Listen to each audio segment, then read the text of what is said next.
So the third chapter of Standard 12th Economics, that is money and inflation. Now see, money आपके कोई भी activities का एक centre portion, money आपके कोई भी एक्टिविटीज़ का एक सेंटर पोर्शन है आज के टाइम पीरियड में. Money and inflation, chapter number 3.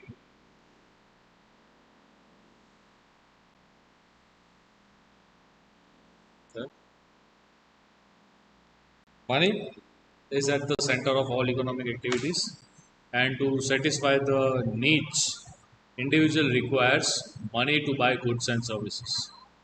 Money यहाँ पे सिर्फ गुड्स एंड सर्विसेज के मीडियम ऑफ एक्सपेंस की तरह ही नहीं, बल्कि एक स्टोरेज वैल्यू की तरह भी क्या होता है, यूज़ होता है. अगर हमें यहाँ पे से फॉर एग्जांपल अगर हम लोग कहें कि हमारे पास 50,000 रुपीज़ हमारे बैंक अकाउंट में इन फॉर्म ऑफ सेविंग्स पड़े हुए हैं, इट मीन्स क्या कि हमारे पास इतना पैसा पड़ा है जिसकी वैल्यू 50,000 रुपीज़ है. सो हम लोग हमारी जो मनी है, पैसा है, वो सेव क्यों करते हैं? For the purpose of future needs. Future में हमें जाके कुछ ना कुछ यहाँ पे इम्प्लीमेंटेशन करने होते हैं, हमें कुछ ना कुछ यहाँ पे प्रोग्राम्स अरेंज करने होते हैं, जिसके बेसिस पे यहाँ पे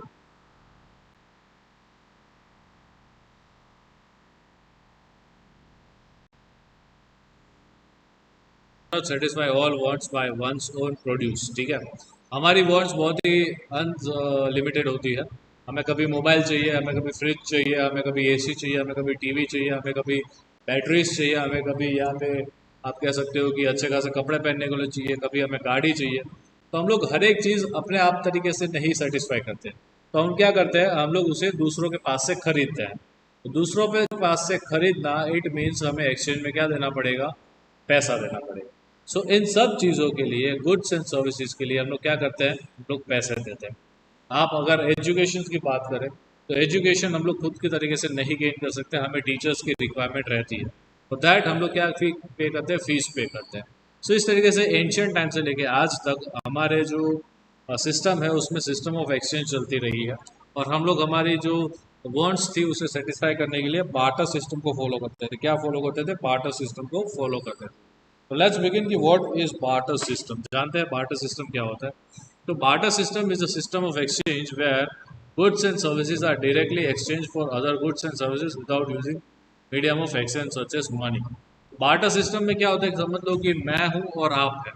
अब मुझे राइस चाहिए और आपको मिल्क चाहिए. ठीक है, तो आप एक फार्मर है, तो आपके पास राइस का अबेंडेंट स्टॉक पड़ा हुआ है. मैं एक कैटल का बिजनेस करना हूँ, तो मेरे पास बहुत सारी गाय भैंसें बकरियाँ वगैरह रहता है.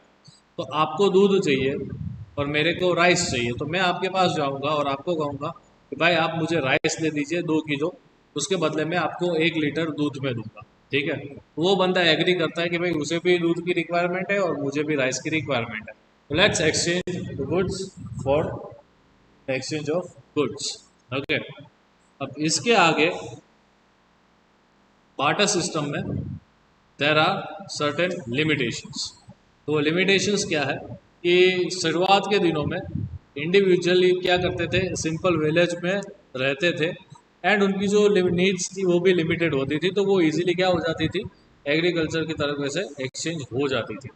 अब जैसे जैसे सिविलाइजेशन बढ़ती गई, जैसे जैसे लोग जो है वो अर्बन से सिटीज़ में आने लगे, उसी तरीके से यहाँ पे आपको देखने को मिलेगा कि इंडस्ट्रियलाइजेशन हुआ, अर्बनाइजेशन हुआ, इसके बाद डिवीजन ऑफ लेबर बने. वही तो समझाया मैंने आपको कि उसका मीनिंग क्या है. एक गुड्स की जगह दूसरी गुड्स को आप एक्सचेंज करते हो. जैसे कि मुझे आपकी वॉच चाहिए और आपको मेरा मोबाइल चाहिए. ठीक है, तो आपको मोबाइल खरीदना है, तो मैं कहूँगा कि ठीक है आप ये मोबाइल ले लीजिए, बदले में मुझे आपकी वॉच दे दीजिए. This is barter system. ठीक है, गुड्स के goods. Yes, wait a while. Hello, हाँ, જોઈ લો. Thank you. ચલ, हाँ, okay. So this is the barter system. अगर देखा जाए तो सोशियो इकोनॉमिक डेवलपमेंट के फ्रेम में इंडस्ट्रियलाइजेशन हुआ, अर्बनाइजेशन हुआ, जिसकी वजह से क्या हुआ कि जो पहले छोटे छोटे विलेजेस थे वहाँ पे जो नीड्स थी वो बहुत ही लिमिटेड थी. अब सिटीज़ डेवलप होने लगे, अर्बनाइजेशन बढ़ने लगा, तो नीड्स भी क्या होने लगी? बढ़ती गई. अब ऐसे केसेस में आपके बार्टर सिस्टम जो है वो बहुत ही लेस एप्लीकेबल बन गया, लिमिटेड बन गया. और उसकी कुछ लिमिटेशन है। सबसे पहला कि problem of mutual adjustment of wants, कि समझ लो कि जैसे ही सोशियो इकोनॉमिक डेवलपमेंट हुआ तो यहाँ पे एक क्वेश्चन आया कि किस हिसाब से आपके जो बार्टर सिस्टम है, जिस हिसाब से आप चला रहे हो, तो आपकी जो वांट्स होगी वो मेरी वांट से मैच नहीं करेगी। तो अब समझ लो कि आपको चाहिए मोबाइल फ़ोन और मेरे को चाहिए वॉच, लेकिन मेरे पास भी मोबाइल फ़ोन नहीं है, ठीक है।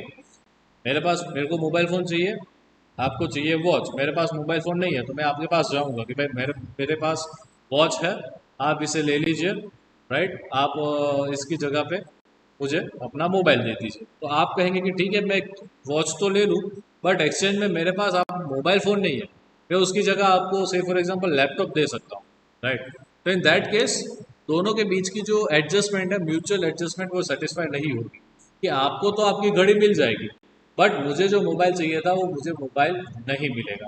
तो इन दैट केस की दोनों के बीच का जो एडजस्टमेंट है वो बहुत बारी डिफिकल्ट बन जाता है। Yes, next is difficulty in storing value. अब समझ लो कि मुझे आपको वॉच देनी है और आप मुझे लैपटॉप दे रहे हैं, ठीक है। अब दोनों की जो वैल्यूएशन है, लैपटॉप समझ लो कि 50,000 का आता है और वॉच समझ लो कि 10,000 की आती है, तो दोनों की जो वैल्यूएशन है वो बहुत ही डिफरेंट है। तो 10,000 की वॉच के सामने 50,000 का लैपटॉप देना इज नॉट अ जस्टिफाइबल वे। तो उसके सामने क्या वो करना पड़ता है कि मुझे 5 वॉच आपको देनी पड़ेगी, तब जाके मुझे आपका लैपटॉप मिल सकता है। तो इन दैट केस ये स्टोरिंग जो वैल्यू है ना वो भी बहुत प्रॉब्लम करती थी। मेजरमेंट अगेन जो मैंने आपको यहाँ पे बताया कि जिस हिसाब से यहाँ पे प्रॉब्लम्स क्रिएट होती थी, तो वही मेजरमेंट वैल्यू जो 10,000 का बताया मैंने, 50,000 का एग्जांपल से समझाया, वो बहुत ही टफ पड़ जाता था। तो ये तीनों कुछ लिमिटेशंस थी आपकी बार्टर सिस्टम की। अब अगर आगे देखें तो ऐसे सिस्टम से कॉप अप करने के लिए क्या रिक्वायर्ड था, ऐसे सिस्टम से कॉप अप करने के लिए मनी रिक्वायर्ड था। तो देखते हैं कि कंसेप्ट ऑफ मनी क्या कहता है।